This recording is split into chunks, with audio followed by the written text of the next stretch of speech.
Hi everyone, this is Balazs from RacingBrick. Many of you have asked me to review this little bag here. It took me a while to get it, but now it's here, the 30709 Ferrari 499p Hypercar polybag or, well, paper bag. You could get it as a gifted purchase on lego.com in early March, but it's no longer available there. You can find it in some toy stores and other retailers, but you may have to search a bit locally. So, this is the 2025 Speed Champions polybag after the McLaren Formula 1 car from last year, and this will now be the 6th in the series. It has 62 pieces and should be available for around 4 or 5 euros. The packaging is no longer made of plastic. You could already see this format with the Technic skid steer loader at the beginning of the year. You can just tear it open. I'm using a knife because I want to take some more photos of it. Inside you will find the parts, the folded instructions and the little sticker sheet protected in a paper box, which is nice. Here are the steps in the instructions if you want to recreate the build. If we look at the parts list on Rebrickable, there are no unique or new pieces. This yellow one is considered rare but still appears in 2 other sets. I wasn't really aware of this red fender part, but apparently it's an old piece that was introduced in 2005. The reason it didn't look that familiar to me is that the last set it was used in came out in 2017, so it was sort of brought back for this occasion. The build goes pretty quickly, but that's no surprise. We complete the chassis first and then add the first stickered piece to the front, among other things.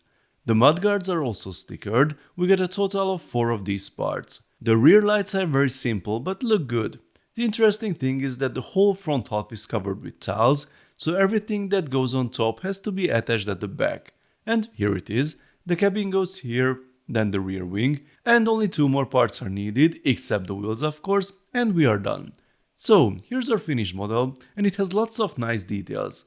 Of course you can't expect high accuracy at this scale, but the use of the wheel arches is spot on, even the cutouts are there. The windshield is okay, not the exact shape, but I don't think there's a better part for it. The air scoop on the top and the wing elements are not proportional, but do represent the real shapes.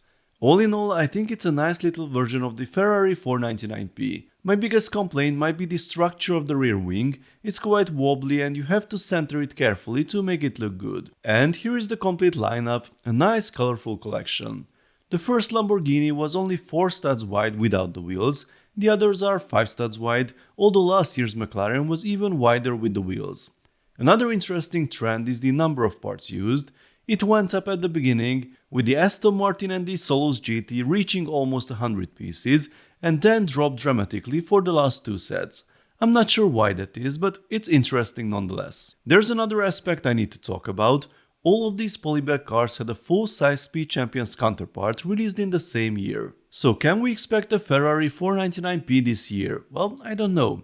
There are some rumored Speed Champions sets for the second half of the year that I've seen, but this Ferrari wasn't one of them, so we can only hope that the tradition doesn't end with this set. So folks, please let me know what you think of this little build. Were you able to find it in your region? Let's talk about it in the comment section. If you enjoyed this video, then please give it a thumbs up and don't forget to subscribe with notifications, as there will be more exciting LEGO videos coming soon. See you next time, bye bye.